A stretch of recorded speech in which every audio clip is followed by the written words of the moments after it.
All right, welcome to the Detroit Lions News podcast. I'm your host Joe Chap with my other partner Tyler. Tyler, tell the people hey. Now let's hit the the coming down. Well, because we need some intro music, so we're gonna do it right now.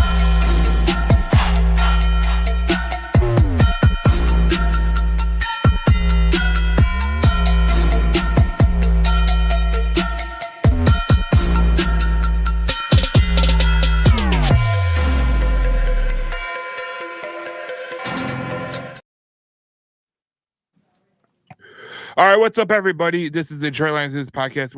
We're streaming on the Villain Squad too. There are some great people to collaborate with. We got a lot to talk about, Tyler. This is going to be episode number 99. 100 is going to be Saturday at Three Kings in downtown Detroit. We'll get to that more later, but we got a lot to talk about just to start the podcast because the news today. Well, we knew it was going to be news regardless. And me and you, Tyler, we've been staunch defenders of this guy. I still think it's whatever, but it's a kind of a blip in the radar, and I'm kind of interested if you're going along with me with the JAMO situation. But according to Tom Pelissero, which we kind of figured would be the case, oh, where is it? Duh.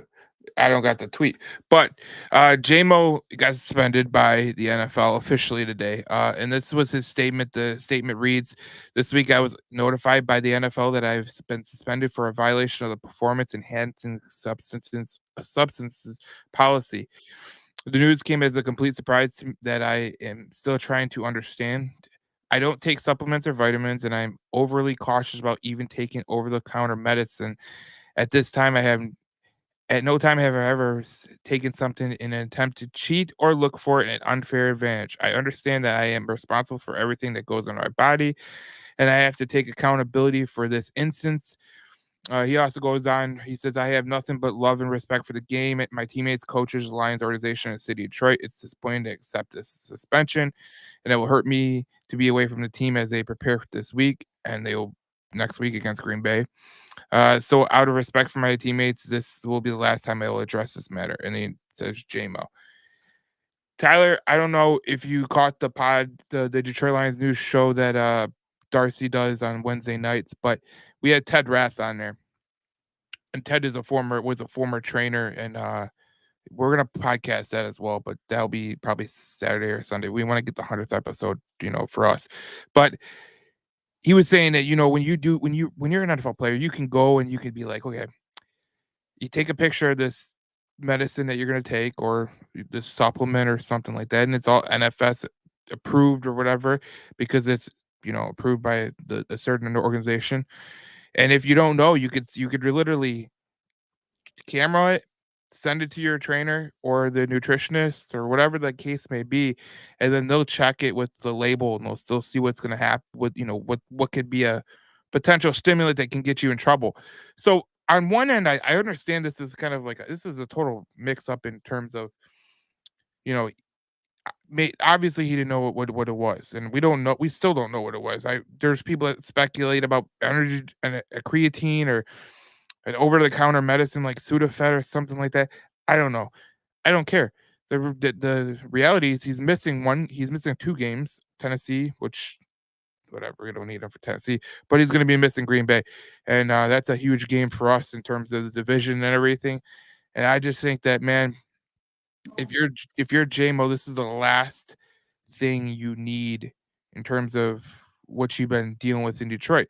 Yeah, the gambling suspension, which, you know, whatever. The rules were not kind of concrete. We all know that. The NFL kind of they said, all right, you can go back to playing at I think he was suspended 2 games or 3 games, but it was supposed to be two. But it's one thing after another. And if I'm Brad Holmes, this is my point about it. And I told Mayock this, and he was like, "Oh my god, I'm not rushing to extend JMO until we see some more, things because I feel like if he would have kept his nose straight and this wouldn't happen, he would have been the first to be extended probably in the coming like year before the draft. But now I'm thinking they're gonna ride this out until to see if there's any other extracurricular activities and go from there. See, I don't really agree. I think that this is just I mean, I agree to a certain degree on some of the things you say, but my take on it is it's just like this is just an unlucky kid. I really don't see it being tied much to character issues, and I really don't see it being directly necessarily tied to like neglectfully like being ignorant to your responsibilities as an NFL player. And the reason by saying that is like, look, he's 22 years old, 23 years old, right? Yeah. I mean, I understand, like, yeah, you can take a picture, you can send it to your trainer, you can be over the top, you can, but for somebody that hasn't been in a league long and probably doesn't really have much of like a professional pedigree when it comes to professional sports around him, like, I don't think he's like necessarily like related or friends to a lot of like people before, blowing up at Alabama that like he's been around or been exposed to this. So he's just he's a kid that plays ball and he plays ball hard and he loves ball. And I just think it's easy sometimes to overlook those other little things that are really important, like something like that. And so I'm not dismissing it because obviously it's important, but I also think it's like a little bit because it's like if this or the gambling thing were a one-off thing where like one was not related to the other, like would it really be a big deal? Would people be saying anything about it? I mean, the gambling thing, it's like, look, he technically wasn't breaking the rules, but he technically was. He placed a bet on basketball that was on a away, that was on a hotel at an away game, but that counts as like a team facility, right? So like great Right. gray area, kind of got screwed. And then for this, we've heard speculation that it's maybe a generic prescription that he was already taking for years and had approved. We've heard that it's possibly like a pre-workout, an over-the-counter medicine. I think if he truly knew what it was, then he would own up to it. The fact that he's just as surprised and has no idea what it actually is, kind of gives me a little bit more room in JAMO's favor, just because with the NFL being so strict, I mean, they call it the no fun league for a reason. Um, I mean, it could have been something super simple as like, the dude, I don't know, drank an energy drink because he was tired in the morning and it happened to be an energy drink that wasn't approved because it had X amount of chemical in this, right? So they're super strict with Right. that kind of stuff. I think if anything, it may give them an opportunity to extend him at a slightly lesser cost, which is, maybe good for the team and good for the organization. But also, Dan Campbell spoke his praises about JMO and about how he has been, responsible and how he has, been mature and been well around his teammates and well liked and well loved by everybody. So, I don't think this is a huge deal, but you can't have a ton of little tiny slip ups and mess ups all the time, because then at that point, it may not be a detriment to his character, but it shows that he's just a little bit too immature to take the extra time to be extra cautious, which I don't think we're quite there, but it's Mhm. bordering that. Like, hey, like, look, man, like, I get it. It's stupid, but everybody else has to follow the rules. You're young. I get it. But, guys around you, like, Amon Ra or Gibbs or, some of our young offensive linemen, Sewell, like none of those guys have had to ever dealt with it. So, or been popped with anything like that. So like, yeah, you can use it as an excuse for a little while, but I do agree on in your terms of like, we can't have any more silly, stupid mess ups. Well, here's my other point. Like, let's go through a rundown. Are you going to extend Kirby or JMO first? I mean, I guess Kirby. You got to go Kirby because he's been one of the best safeties in the NFL. I think him and Branch are amazing. Well, and, I and the reason I'm hesitating is not because like, trust me, Kirby is the better player at his position, I think. But I'm thinking just cost wise. If it's at a fair market value, Kirby definitely. well, I mean, just look at what a guy like a speedster wide receiver can get in open market. I think that's what you got to look at. Obviously, a top end safety is going to get paid more. So you got Kirby Joseph, Brian Branch, Derek Barnes. I think Derek Barnes is going to come in cheaper because of his injury. That's the bright side of that. But obviously you got Hutchinson coming up, as a contract extension. So Hutchinson will be the highest paid DE in the league. oh, for sure, for sure. So the way I look at it, Tyler, and this is kind of what I'm just looking at it. Like Kirby Joseph is going to get an extension before there. Brian Branch is going to get an extension before there. Before Jambo. Hutch is going to get an extension before Jamo, obviously, because Hutch is a huge piece of this pie. But it just goes to show you, like, we might not have the money for him after all. I mean, I'd love to keep him around, but like, I feel like if he was on the field and competing and not having the suspension back to back years, I have a feeling that they would have got him done this year. That's what I feel. That's what I feel. Well, But and I mean, it could be in a position where we even kind of give him like an extra year or two prove it deal too. Like I could see us maybe going like, hey, we'll give you two for 18. yeah, I mean, it seems like, oh well, no way he goes for that. But dude, and there's a lot of teams that would overpay for guys that go on the market. But like, hey, you give them a 1 year, 12.5 million, something, where like it's a good price. yeah. But so we'll just have to see. Yeah, I just think that if he goes the way he's going, you're gonna have to cut bait at some point because you got Kirby Joseph coming along the lines, you got Brian Branch Hutch. We just went through it all. There's some other players that could come along the lines that you could, let's say Levi Anzarika goes berserk the last 10 weeks. You could be doing that, but that's what it is. What it is. Yeah. And it's funny because this whole JAMO situation could be totally avoided if he does what he is supposed to do. Ted Raff was on that show and he was saying the same thing, but I don't know. Why am I getting such a bad echo? I have no idea. It doesn't sound bad on my end. All right, but anyways, that's what that is. But we got a comment that I got to get to because this is great because you haven't been on the podcast. Wait, you've been on the podcast, but then you've been busy. I don't know, you've been busy, so whatever. But there's a guy in the comments, Darcy. Tyler's getting a head start on Movember. Atta boy, baby. That's right. Yeah, well, hey, we getting the stash going nice and strong, ladies and gentlemen.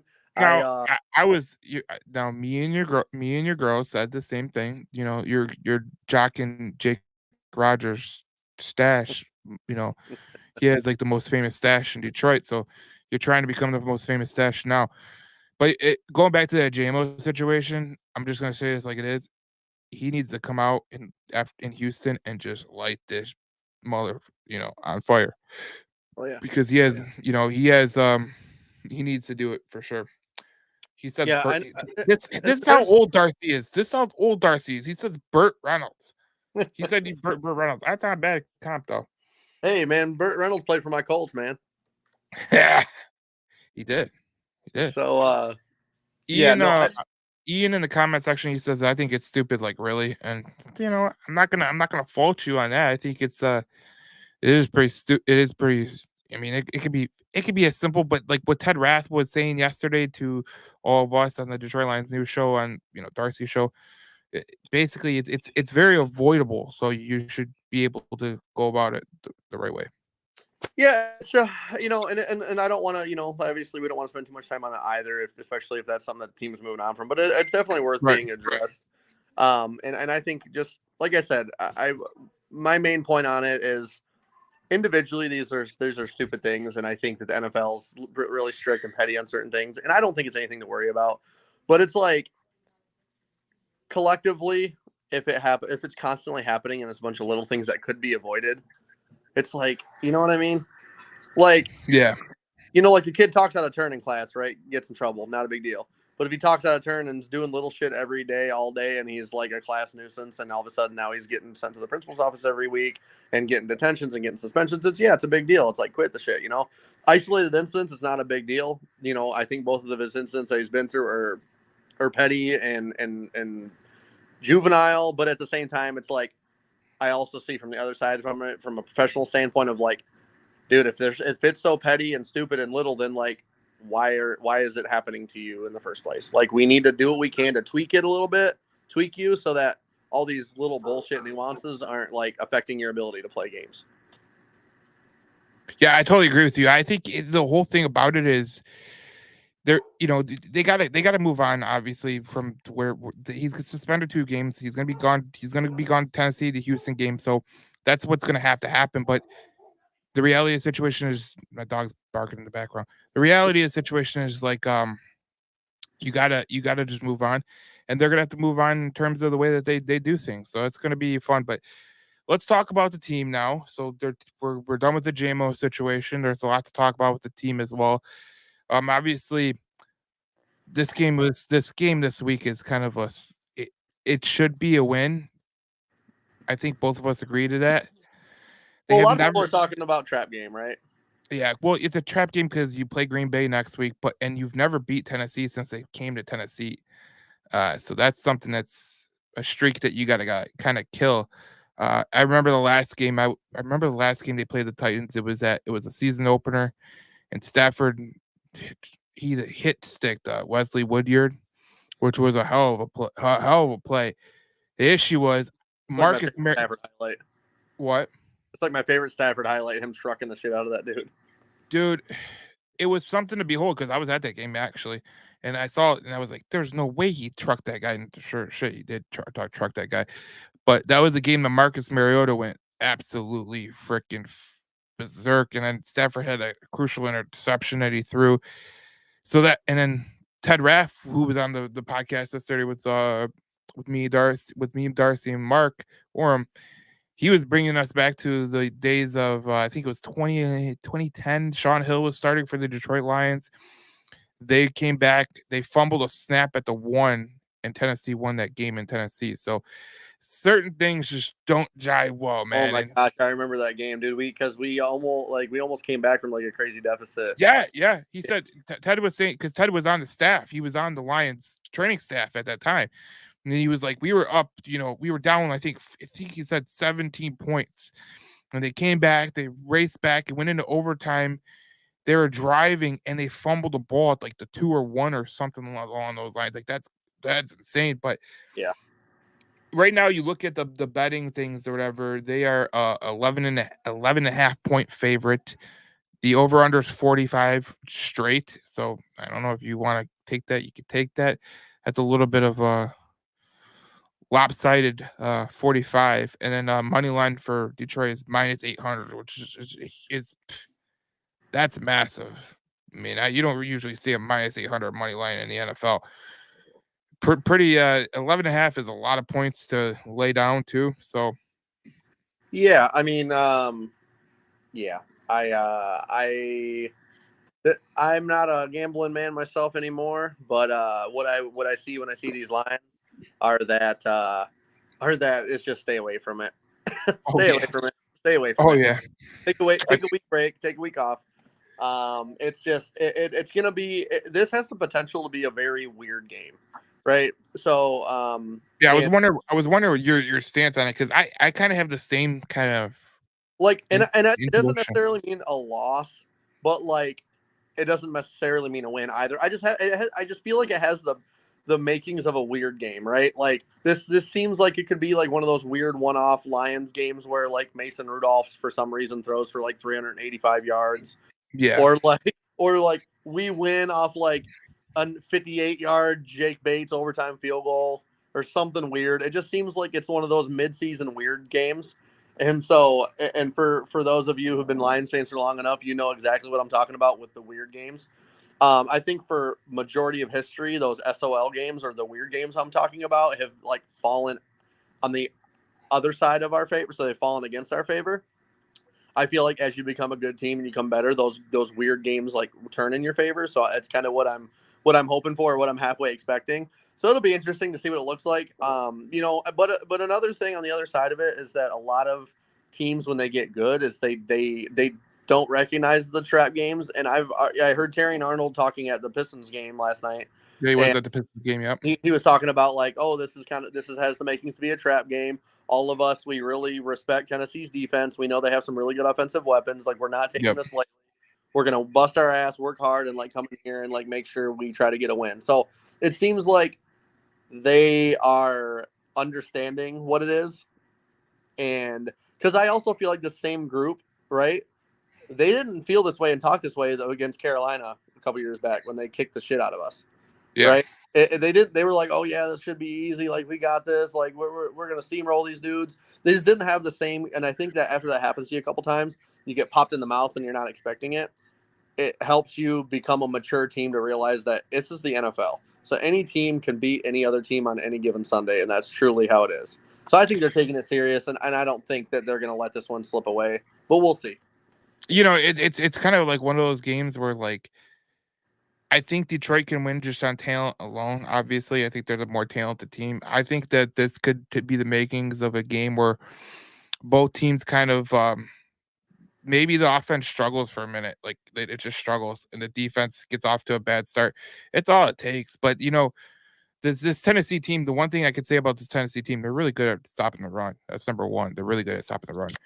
And I heard from people that L'Jarius Sneed was he didn't practice today, so that could be huge for that portion.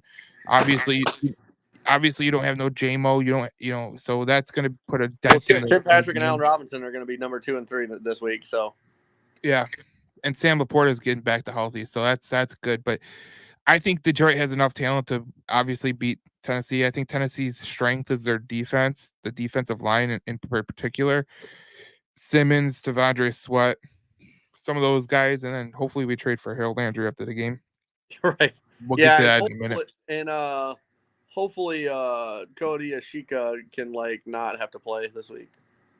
I thought Coyote Oshika has been pretty damn good in terms Except of last week he kind of had a couple pretty big shitters. I thought last week was just a bad game overall for the offensive line. Like Glasgow and Decker looked like shit last week too.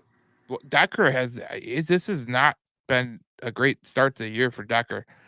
I think which is like crazy. We just gave him another bag, which it's like I wasn't real like if you remember in the preseason podcast, I was like pretty open to like either restructuring or actually cutting Taylor Decker just to free up some money and move Sewell over to left tackle finally. But hey, I mean, he's been there since the beginning. He's a team guy. He's a grit guy. Like he is a Lion through and through. And obviously he's a big leader on that team, and he plays tough. He plays through a lot of shit, so I get it. But it's like, damn, I think we've seen the best of Taylor Decker. Yeah, you're hoping that you can get the most out of him. Here's the thing, though, with Taylor Decker, I think that contract extension was more for financial flexibility down the line because it opens up a little bit of flexibility down the line in terms of the money that he was owed and everything like that. That's right. Whenever you extend guys, it gives you more money. That could be the case. So I'm just kind of like Decker didn't have a good year last year, but we know because he had a broken foot or broken toe or some broken foot. Something was up. I think it was a broken foot. It might have been. But he had an injury last year to his foot. Isn't so that held him back last year. But this year he's been kind of just. There's been games where he's been absolutely awful. There's been games where he's been good. There's been games where he's been satisfactory. But he hasn't been the same kind of steady Eddie that he's usually been. You know what I'm saying? That's kind of what I'm getting to. And Glasgow, he moved over from the right guard to the left guard, so that's kind of a transitional phase. And I think going into game 9, maybe he'll start to kind of get comfortable at that position because when you change from the right side to the left side, it's a little bit of a transition because you've never played that left side. What? Zeitler coming back this week? He practiced today, so he should be good to go. I didn't get a chance to look at the practice report today, but good. He practiced today. If he came back today, was sort of practicing today. I think the only guy that was missing was Pascal, which leads me to my next topic, Tyler. They got to go get an edge rusher. Dude, I totally get the trust Brad thing, but dude, like they have sometimes too much faith in their homegrown guys. Like, dude, we need somebody. Like, we need somebody bad. Well, I think they're gonna get someone. I think they're kind of just so. This is my gist because Mayak he texts me every day, and he goes, "Are we getting an edge rusher?" Mayak. He's kind of like he's very very. He wants to be on top of things. That's kind of how he is. I'm like, he's got like a beat reporter in his future, Yeah, if he wants to give up the pharmacy gig, he can go do that. But it's like, it's funny because like I do think they're gonna get edge rusher. I mean, I heard Dan Campbell talk about it the other day, and he said something along the lines of, we're looking outside the organization, inside the organization. I don't really think there's any options in the inside. I mean, Awuku, he kind of interests me. Houston interests me. But if Pascal is down for this game, you're getting down to the nitty gritty. I mean, I think the trade deadline is November 5th, which is election day. So I think they're going to be making a trade in the next week or so. Bro, how about fucking Aleem McNeil getting his little extension, huh? I know that was a couple weeks back now, but Yeah, that was a huge deal, though. I mean, that was people awesome. said that they overpaid, 97 million, 4 years, 55 million guaranteed. But But the guaranteed is what you need to pay attention to, and the guaranteed on that, because once you get to the end, you can either void years or you can extend again. yeah, 55 million over 4 years is a steal, a super and if steal. you look if you look at the players that they extended this year, I mean, they're all guys that could be around for the Core, long man, term. we got the Yeah, core. and then you look at his Pro Football Focus grade. Since 2023, he's in sixth best Pro Football Focus grade, and I think he's got one of the highest pressure rates. So that tells you everything you know. But going back to the defensive end, like the only thing I say about that, Tyler, is like I last game without Hutch, they had 4 sacks, 4 tackles for a loss, and 5 QB hits. What the stats don't tell you here is Nowaski had a sack, Rodrigo had a sack, and I think Anzalone had a sack. So that means Those that's are Aaron Glenn putting some stunts.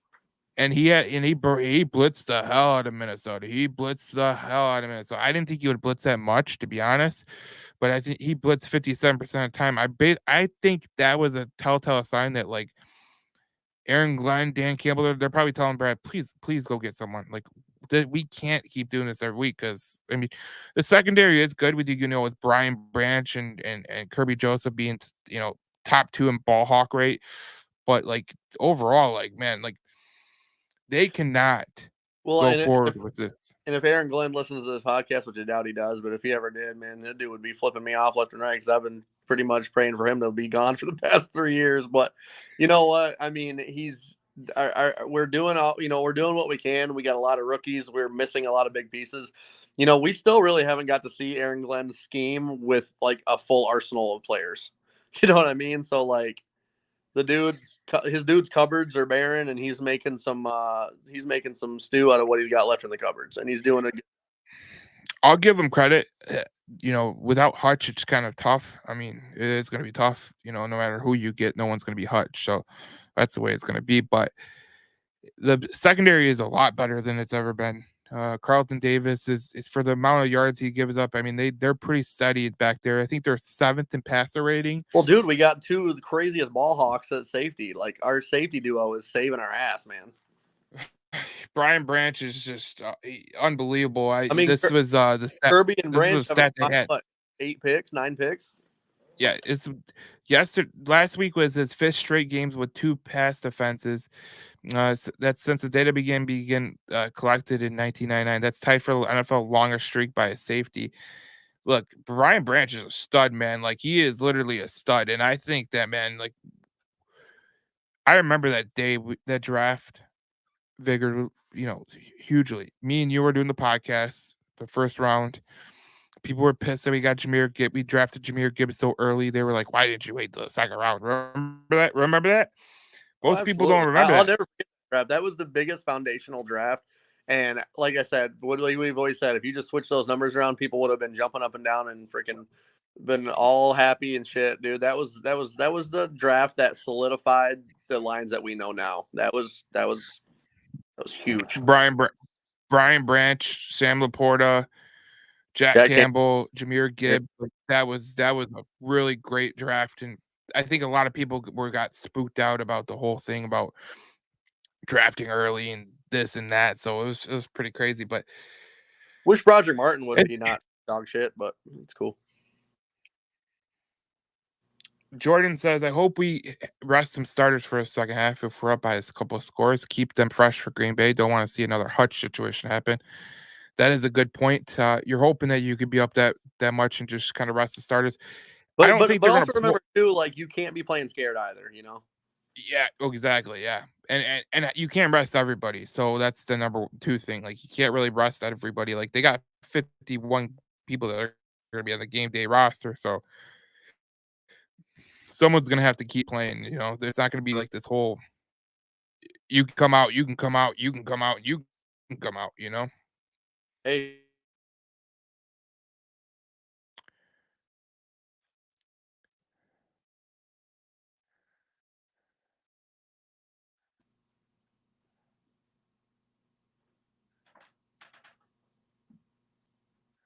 oh, can you hear me? Froze up for a minute. Can you hear me? Yeah, I can hear. Yeah, it's getting. Can you hear me? Yeah, it's the connection's getting It old. froze up for me. But basically, I was gonna say.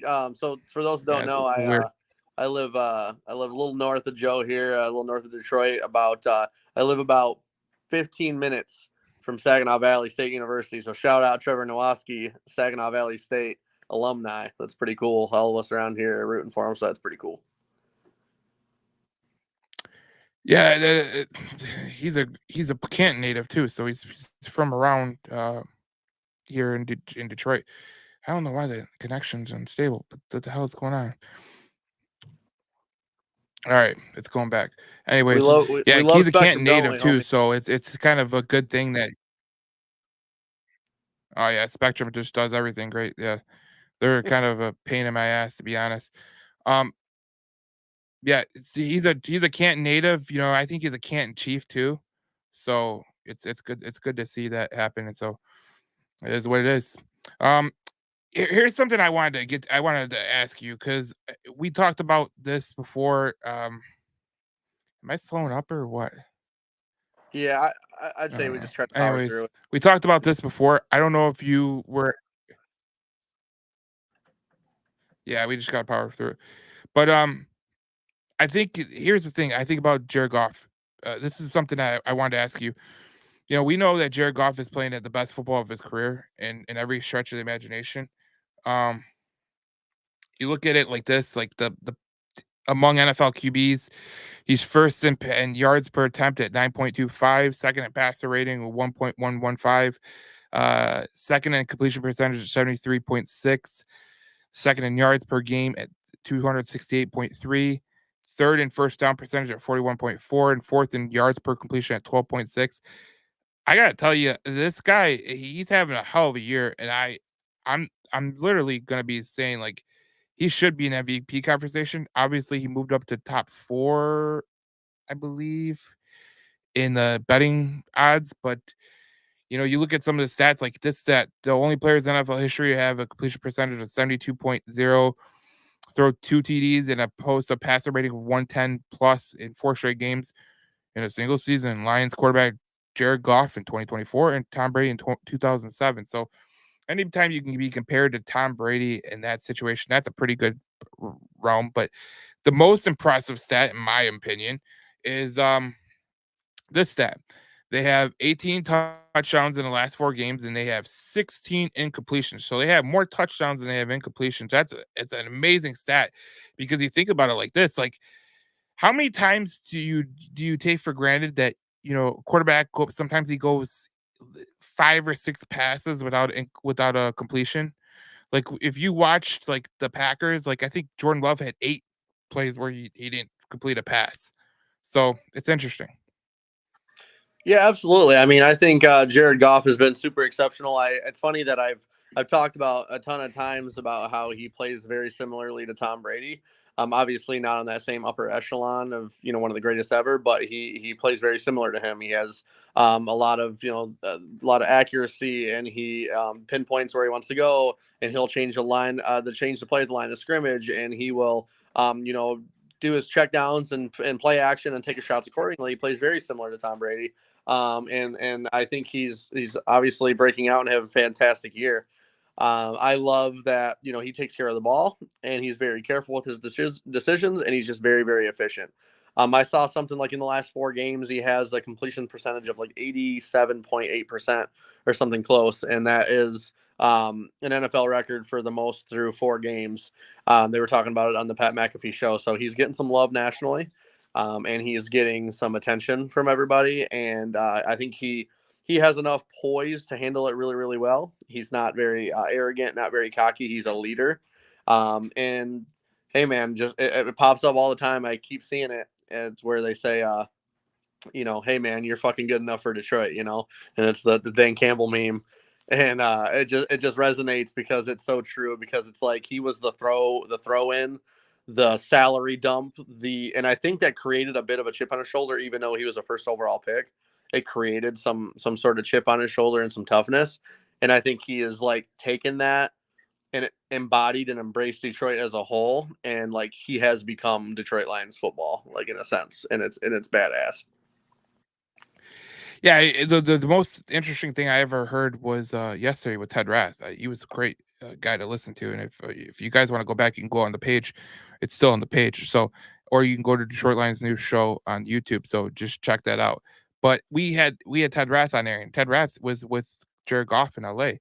And he said something that really resonated with me, like in terms of the way I look at Jared Goff. He said that like Jared Goff is so down to point.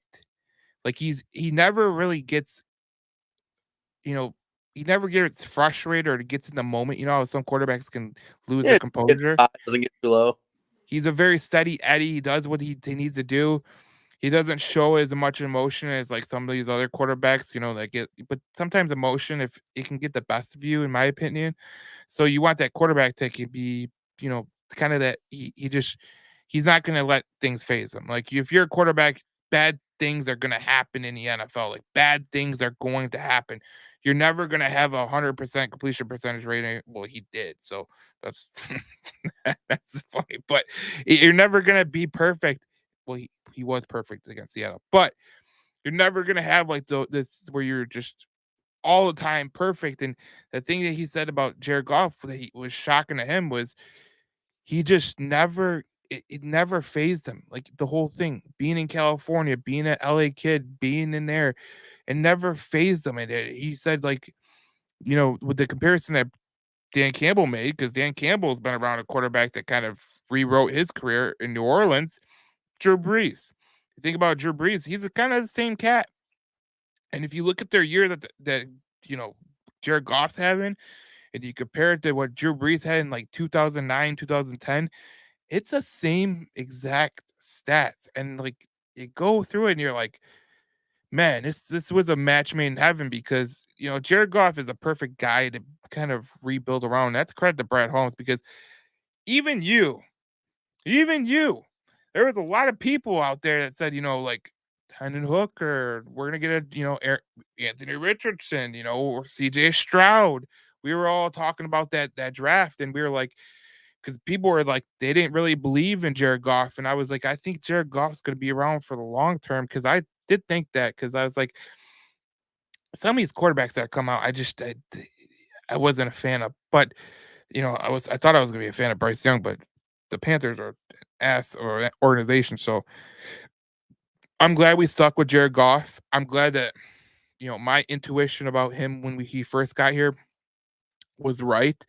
But it just goes to show you, man, like him being the way that he has been, he's been the most important person to this rebuild, in my opinion. Because if Absolutely. you look at it across like the board, like what's the hardest position to draft? The quarterback. The quarterback.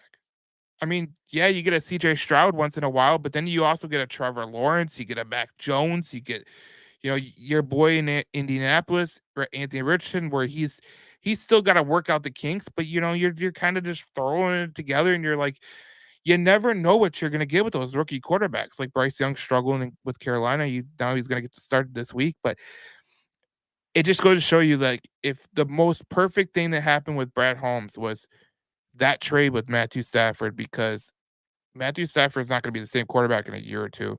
Jared Goff's just hitting his prime, in my opinion. But yeah, a lot of quarterbacks start hitting their prime at like 28, 29, 30. Like Peyton Manning didn't win his first Super Bowl till he was 30. And he won more than half of his MVPs after he turned 29.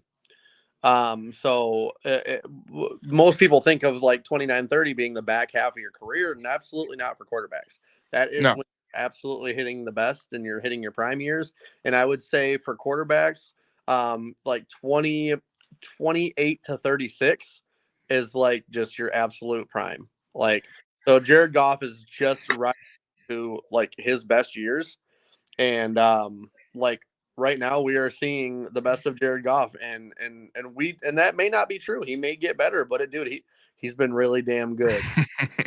When you look at some of these stats, like the completion rating, like it's second in the league. You got the passer rating, which is second in the league. The yards per attempt, which is first in the league. Like I remember you saying, or I remember a lot of people saying, like, this guy, he just he struggles, you know what I'm saying, to throw over like the certain air yards. But the way it is, it's like you're kind of just doing what you can. No, absolutely. And yeah, and then there's just a lot of things that are like there's so many things that Jared Goff has like um that Matthew Stafford never had. And Oh as yeah, sure. hard as it is to hear, I was a huge Matthew Stafford fan. I mean, his jersey's hanging up right here, right behind me, and I have a signed picture of him over here. Like, I was a big Stafford guy. I mean, I love Stafford. He was the quarterback of my, when I was in high school and college, and even when I was like in middle school, like he was the guy, for a long time. And everything was Stafford, Stafford, Stafford. But there's so much of a different poise and feel that Jared Goff has over this offense and over this team. This just natural command and leadership that unfortunately we just never really got out of Stafford. So like I love Stafford. Like I said, I was a big Stafford guy, but and for the people that don't want to hear this, there's just so much that Goff brings to this team that Stafford never had the ability to bring to this team, and that's just the truth. Yeah, the way I look at it with Stafford and Goff, I think they're two quarterbacks that are completely different. This is what you get into when you draft these quarterbacks, man. Like, you look at Goff and the way that he's kind of like, what's his specialty? His specialty is placing the ball in the right place. Like, even Tim Patrick said it today. Where he places the ball, like, that's where wide receivers love when he places the ball there. Like, they love it. Like, even Cooper Right. Kupp said, like, the one thing that he loved about Jared Goff was he would place the ball in the right area at the right time, and it would kind of help him. You look at the other side with Stafford. Stafford, a lot of times, he would throw Calvin Johnson into the wolves. You know what I'm saying? He would throw him into the wolves. I mean, there was times where, like, he throws this ball over the middle, and it's Stafford was such a fast, like, he was, you could tell he had a baseball background because he could throw that ball a million miles per hour and just yank it down there. But the problem was he was throwing Calvin Johnson or Nate Burleson into a defender, and that's where you get into trouble, especially with concussions and all that stuff. Balls, man. I mean, you look at Calvin. I don't know if you've ever seen Calvin Johnson's hands, but they're all deformed, and there is a reason for that, man. Stafford throws that ball hot, Yeah. so Well, and then when you don't mention your quarterback in your Hall of Fame speech, it's kind of a sign. yeah. Well, I mean, that was kind of a telltale sign. Like, it- someone told me this, and they might be right about this, and I don't really. I'm not gonna out the person, obviously, but it was someone who played with both of them, and he said that if he had a quarterback like Jared Goff right now, Calvin would have probably lasted a while longer, to be Oh, honest. So I'm not gonna out the person who said that, but he played with them both, and he said if he just there was a lot of times where Stafford would just yank it in there, and Kelvin would have to go make that play, and it's a tough grind, man. When you're getting hit all the time like he was, like for years, it was just Calvin Johnson catching the ball. Like, were you gonna throw it to Chris Durham? No, you weren't gonna throw it to Chris Durham, but this Jared Goff guy, like, he places the ball in the right categories, and that's why St. Brown, like, even St. Brown says it, like, on the podcast. I was listening to a podcast the other day, and Brian Branch was on there, which I didn't. This is outside the lines, Tyler, but Brian Branch said that he likes his steak well done. I don't know, understand why, but on that same podcast, Brian Branch said, I mean, not Brian Branch, St. Brown said that the reason that him and Goff have such a good connection is because Goff knows where to put the ball so St. Brown can get the yak yardage that he's needed. yeah. No, I mean, everybody around him elevates and they all play well. I mean, that's the reason. I mean, it's never like he never has to really necessarily force feed the ball. Um, but yeah, man, it's just the team is looking like it's well oiled. Khalif Raymond came in, man, and like lit it up. Dude, he put Gilmore on his ass last week. Like, I told people when Khalif Raymond came in that he would be a huge part to this team, and no one believed me at the time. They were like, "What are you talking about? He just got cut by Tennessee." I go, "Guys, he had Ryan Tannehill as his quarterback. It's really hard to be the quarterback with Ryan Tannehill." I go, "If Derrick Henry wasn't in Tennessee, he would never have had a great year like he did that one year. That one year he had, which was special. That was because Derrick Henry was getting like 5.1 yards per rush. So Right. when someone gets a 5.1 yards per rush, you should do pretty well. But it was him and Josh Reynolds, both of them, which our prayers with Josh Reynolds because he got shot the last weekend in Denver. So I didn't. It just came out today. It was crazy. It was like whoa. But Yeah, it was wild. but him and Josh Reynolds were with Tennessee. I remember that, and they both kind of underperformed. Why did they underperform? Because the quarterback that they had, Tannehill, was not a great quarterback at all. He could be a good filling guy. Like, to be honest, if I'm the Cleveland Browns, which they're not going to do it because they don't really, they're out of it anyways. But if I was I, pretty, if if we I was draft, what? I was gonna say if we didn't draft Hooker or it didn't pan out with Hooker, I was like a fan of maybe Tannehill as a backup. Yeah, I just think he wants to start somewhere. I think that's why he's holding out. Like if you're a playoff team and you lose your quarterback after the trade deadline, you're grabbing that guy really quick. Right. Really quick, man.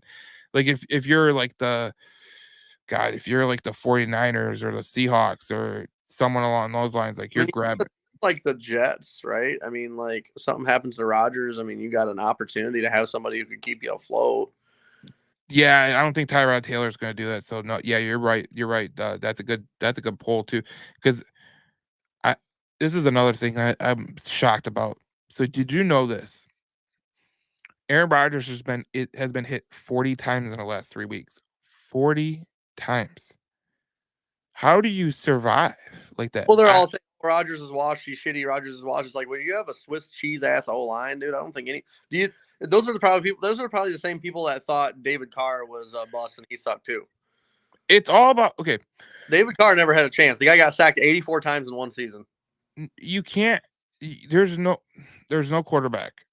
Look, Aaron Rodgers is not the same quarterback as he was. Like he's not going to be able to get outside the pocket. He's coming off a torn Achilles. Like if you think he's going to really like be like this vintage Aaron Rodgers, you had another thing coming. 41?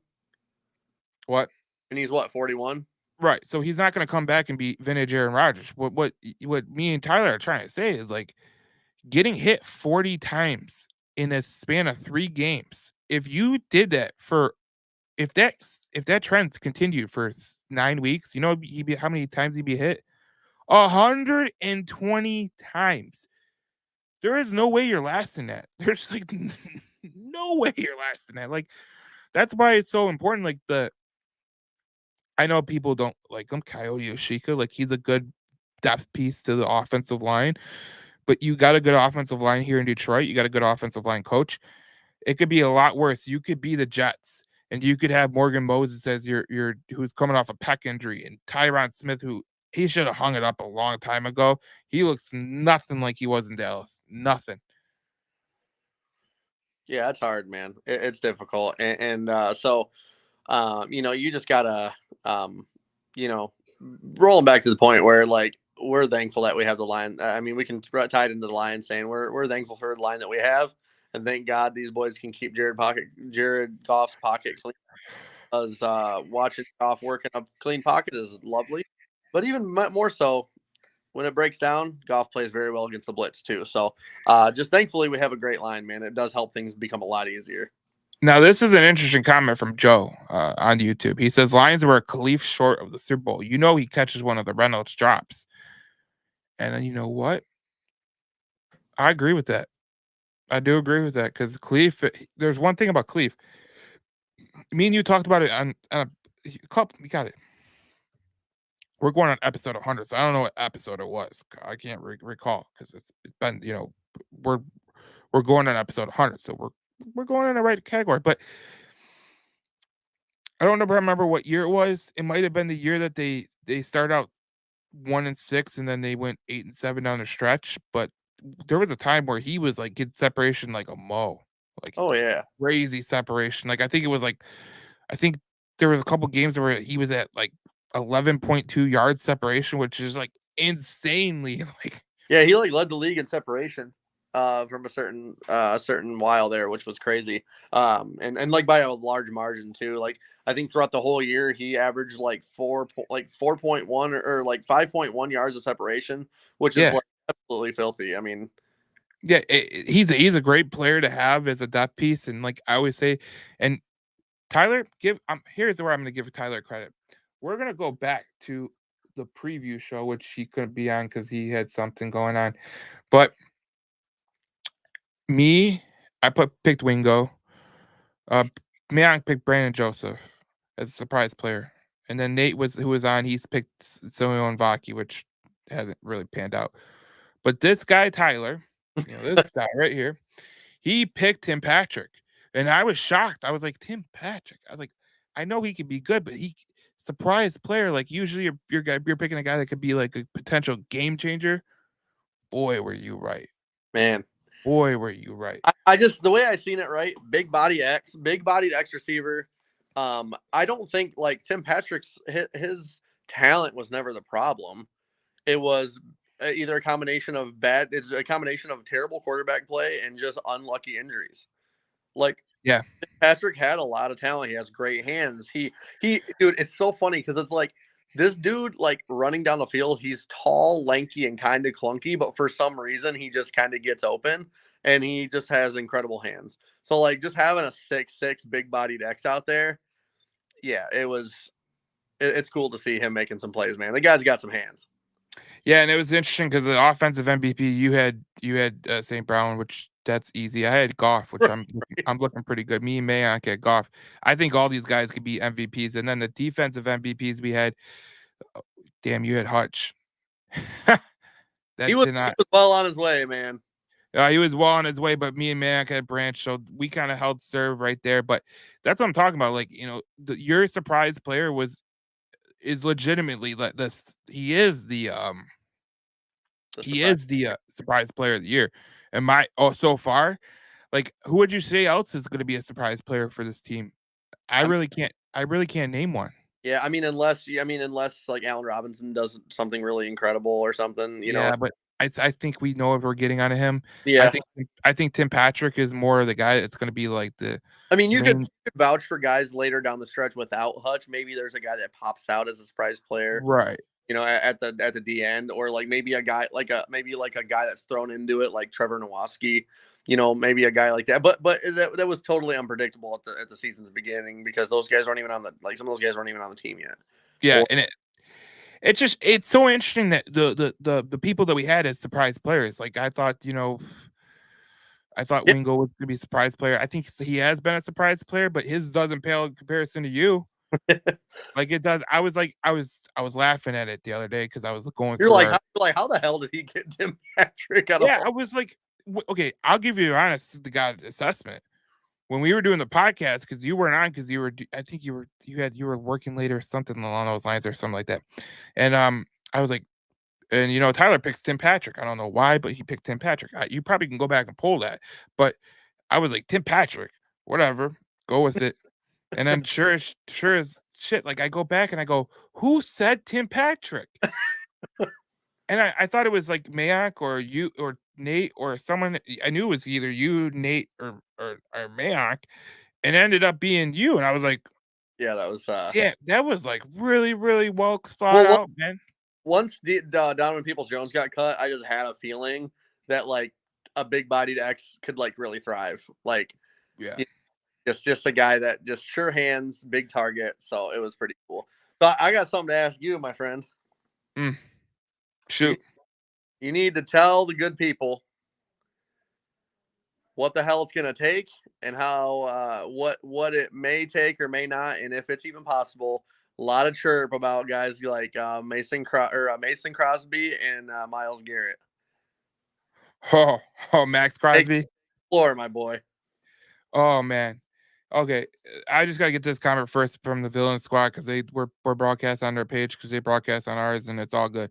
But Meek Robertson, honorable mention. I think I agree with that right there. He's been a really surprise player. I don't really think he's been a surprise to me. I thought he'd be pretty damn good. I watched him in Vegas a little bit. I like He's this. he's a bulldog, and you know who he reminds me of, Tyler? Just brainstorm with me. Old cornerback that we had. He was a walking pass interference. We all know that. He was literally every time he went on the field there was a pass interference call. Nevin Lawson. That's kind of who Lawson, he I was just reminds me gonna of. say that Nevin Lawson. Yeah, so to your point about the Max Crosby and Miles Garrett. Here's the thing. I'll give a little bit of news that I kind of heard today that I kind of think that it's gonna happen. After this game, I think Harold Landry will be a Detroit Lion. That's my thought. I kind of heard some things that I can say are trending that way. I know people are holding on to this. What do you want to say? Pipe dream. This pipe dream, this hope that they're gonna get Max Crosby, they're gonna get Miles Garrett. But if you look at it like this, Cleveland's a total albatross. You could probably get Miles Garrett. The problem is that if they trade him, the dead cap hit goes from I think it's like 15 to 25 million dollars. If you look at their salary cap situation right now, they're paying Deshaun Watson right now, which no next year they'll be paying him $77.9 million. So they have no room for anything. They're right Dude, now. If you they're in a tippy. So regardless of what you agree with the guy or how you agree with football or anything, there's fans that are like cheering that Deshaun Watson got hurt. There's fans booing him off the field. So I feel like Cleveland as a whole is just a shit show right now. Okay, you go look at their cap. Just go look at their salary cap right now. Go look at their salary cap when you get the chance. I think they're $5 million over the next year, and they got contracts that are kind of like stable. Like they got contracts that they're kind of like stuck into. They're locked into. There's no way they're moving them. And then you look at the Max Crosby thing. Just put yourself in Vegas' situation. You are Vegas Raiders, okay? You're really a tourist destination. Every team views you as the destination that they want to go to.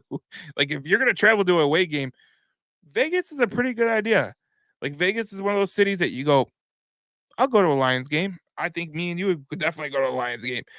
But but if you're the Vegas Raiders, you know you're going through a rebuild. You got to have someone. You almost said Vegas Knights, didn't you? I did almost did. But the Golden Knights haven't rebuilt, baby. They're the show of the strip. So, but you look at the Raiders, man. They have to keep someone that is going to sell tickets. Yeah, I'm being completely honest with you. And Max loves the Raiders, dude. He wants to be there. He's always talking about, I want to be black and silver. I want to be a Raider for life. Like, dude, I find it really hard for a guy that bleeds their team so much and loves their organization and city so much to just ship a guy like that out would be devastating for team culture. Okay, the team culture part, I really don't think they have a culture right now. That's fair. That's fair. So leave that aside. The main point is like you got to look at it from a business perspective on this because a football perspective, it makes no sense. Why would he stay there? Why would you keep him? What's the deal? Why would he stick around? But in the grand scheme of things, like you can't trade the guy who's your only like bargaining chip. Like right. Imagine if you're a Pistons fan, so you know. Imagine if you had no Cade Cunningham. Who are you going to watch? You know what I'm saying? Imagine if the Red Wings didn't have a guy like Sider or Raymond to go watch. Like you're not gonna go watch a bad team and then realize, oh my God, there is no one to watch. Like you look at the worst teams in the league. Like look at the Carolina Panthers. Who are you watching with the Carolina Panthers? You're not. Right.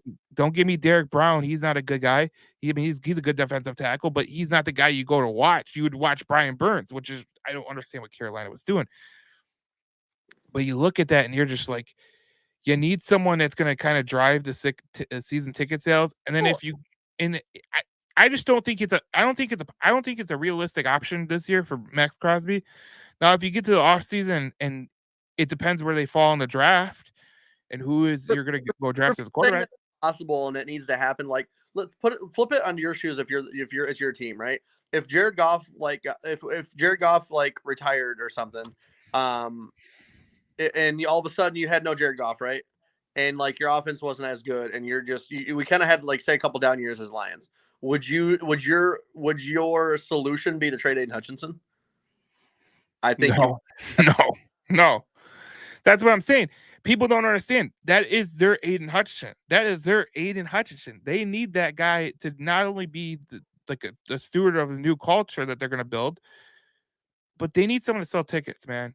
Well, and Like, plus, like, and you got to think of it this way too. You can still, I know that he said he didn't want to go through another rebuild and this and that, but you got guys like Myles Garrett is 28 and Max Crosby is 27. It's not like these guys are 34 and 35. right. They're not JJ Watt on the back half of his career going to Arizona. Yeah. Guys are like just now like hitting their prime. I mean, Myles Garrett's been. I mean, that dude was drafted in his prime. I don't understand it. That guy is a freak. He was so good coming out of Texas A&M. Oh my god! But here's another. Just don't trade a cornerstone superstar DE, especially if I mean, and like the package would have to absolutely blow you away. And I just don't know if we're even prepared to give away what it would take. And I don't even know, honestly, if either organization would even really listen. I mean, there's a rumor that they're actively listening at Myles Garrett, but then you're talking about, dude, it starts at 2 firsts and probably 2 firsts, a third, and a player, or 2 firsts and a player. It starts. Yeah, probably something. You probably 2 firsts in a second. Maybe you would get it done. But here's the deal. This is the bottom line here. Garrett's got 2 years on his deal. Max Crosby, I think, has 3 years or 2 years on his deal, something like that.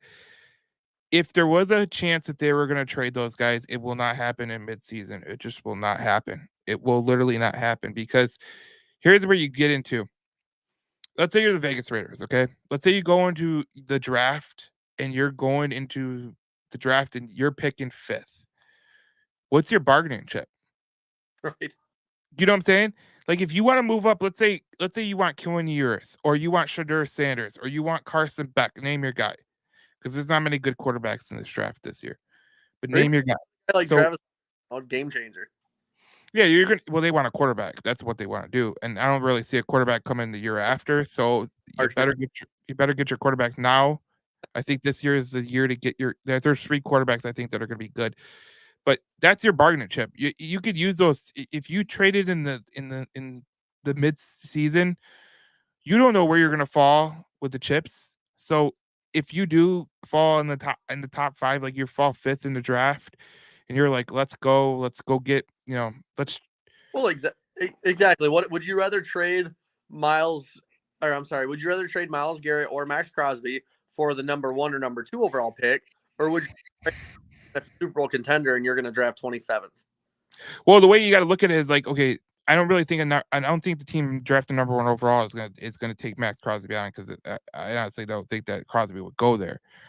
But you got to look at it as like, if you get to the offseason and you're picking 5th or 6th or whatever, and you trade Max Crosby to the Detroit Lions, let's say this offseason happens.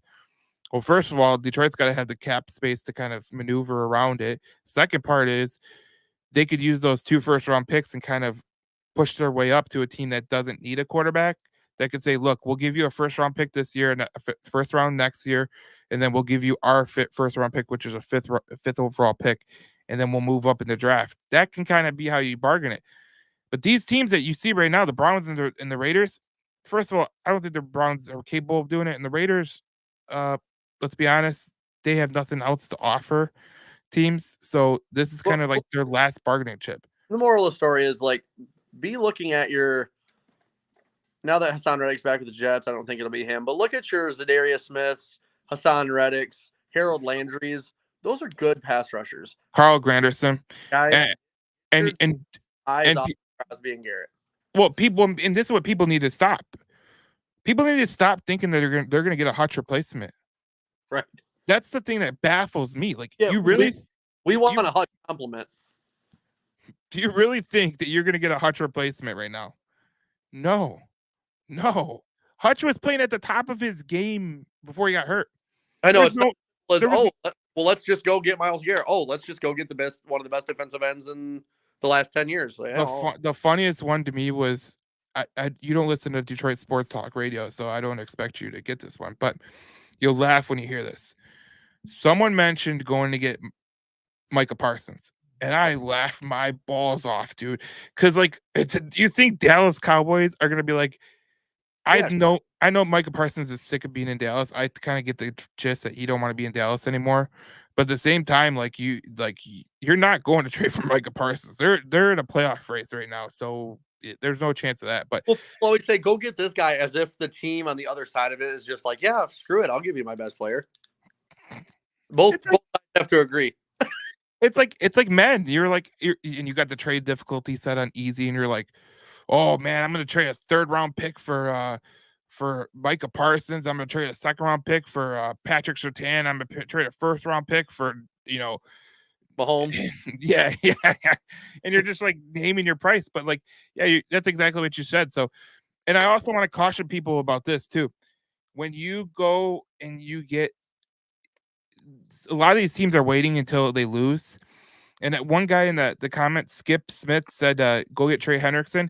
Here's the issue with that. You go get Trey Hendrickson, the Bengals think that they're going to be the playoffs. So if you want Trey Hendrickson, you got to hope they lose this week, and you got to hope they lose next week. That's what you got to hope. And you look at their schedule, I don't really think they're losing. So that kind of defeats the purpose. What you're looking at is teams that don't have a shot in hell to make the playoffs, that you can get their players. Like Harold Landry would be great for the Detroit Lions. Carl Granderson, the Saints, he would be great for the Detroit Lions. They also got coaching um, connections to the Detroit Lions. Aaron Glenn with Granderson. Obviously, Hendrickson has Aaron Glenn connection too, but Terrell Williams has a connection straight to Harold Landry. So that's what I'm talking about. So just everyone needs to just do a 180 and focus on the realistic targets that the Detroit Lions could go get, and that's who they got to go get, in my opinion. Well, you never know. I mean, and we like guys that you can kind of buy low on that have high potential too. I mean, who's to say? I don't know. Next year comes around and they say, the Cardinals say we're gonna get right, Tyree Wilson, Cardinals, Oh no, Raiders. Yeah.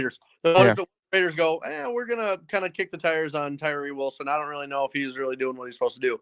A guy like that, somebody that's young and has a lot of potential, could possibly go, to a team like Detroit, or depending on what the situation with the Jaguars, like what one of their prime defensive players becomes a bit. Traylon Walker, Hines, Josh Allen, or even if you're if you're looking at in perspective, there's teams that could lose and they could say, oh, we're selling, we're selling right now just to get our price back. And it could be someone like the Chargers, it could be someone with Khalil Mack or something along those lines. So just keep your eyes open. Brian Holmes.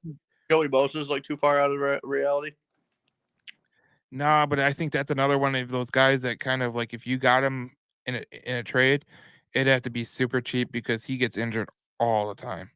All the time. And if you were to get someone from the Chargers, I think you'd have to go get Khalil Mack. He hears this, but Joey Bosa is the biggest douchebag to walk planet Earth too. So that's the truth. That is I know someone who played at Ohio State with him, and not too many glowing reviews of him. Nick Bosa, I heard he's a funny dude. So I think that's a guy I don't know what happened in that family where Joey's a kind of a douche and Nick's kind of cool, but it is what it is. Right. But that's kind of what Brett Holmes is doing right now. I think is the most intriguing part of this whole thing. He's waiting it out, and he's going to see who wants to sell, and deal. As a salesman, deadlines make deals. Deadlines make deals. If you're on a deadline and someone has to buy insurance, right? They're gonna have to buy insurance. You're like, all right, well, I know that your policy expired. Do you want to come buy some insurance? Whatever. Same thing here. If a team is desperate because they're ass. If you're Titans, you need to take every opportunity you can get. If you're Landry makes perfect sense.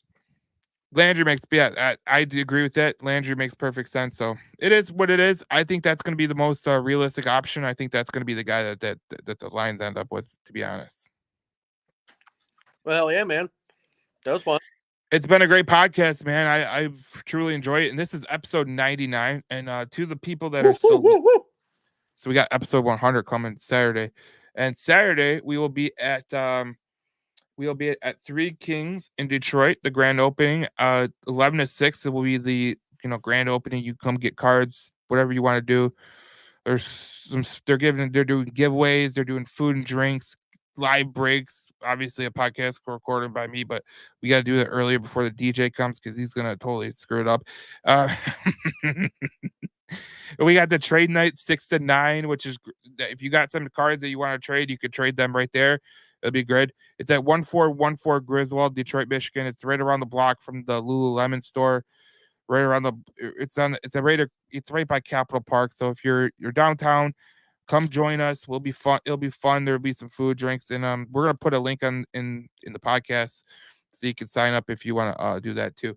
And where we're gonna do the podcast, they thought, let's put some lines in there. So we got this. It's sweet. It's the Hutch. It's Derek Barnes in the interception. It's the Calvin. It's Kelvin Johnson a couple of times in the old Lions pictures. Like, it's awesome. Like, it's a great background to have, and it'll be great to be there doing a podcast with my cousin, and we'll have some video people that are gonna put their video in. I think Tyler's got something to do, so he'll put his video in. We're gonna have a lot of people putting their videos in for the 100th episode. We're gonna even leave it out to people that are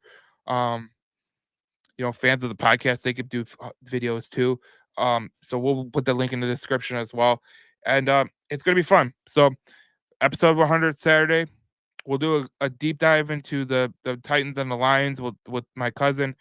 We'll have some, things about what Three Kings is about, all that jazz. And then we'll put that on the link in the description as well. But this has been a great podcast, Tyler, and we're gonna kill it going into the other. We're gonna go in and kill it. Yeah. Going into episode 200. Just like I'm killing these jelly beans, dude. Starburst Jelly Bellies, man. Starburst Jelly Beans. They can't undefeated. I'll tell you what, man. The Starburst Jelly Bellies, they're undefeated, man. You can, if you get them, man. You see. Here's the thing: you can't stop at one. You got to eat the whole bag. And I've been snacking for the past freaking 5 minutes, man. I just tasty. Well, listen, man. It's been 99 episodes in. It's been a ton of fun, man. I probably joined about episode 30. Probably, yeah. It's been a hell of a ride. Been around about 70 episodes. It's been a lot of fun, man. And it's just, I don't know.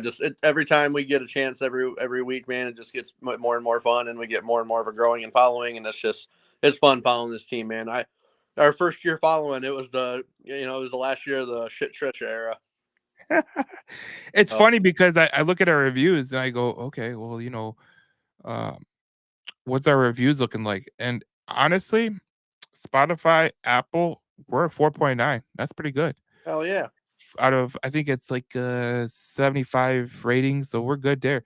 But thanks to Joe, and he said thanks, guys, in the comments. So we appreciate all the listenership, the viewership that we get on YouTube and everything.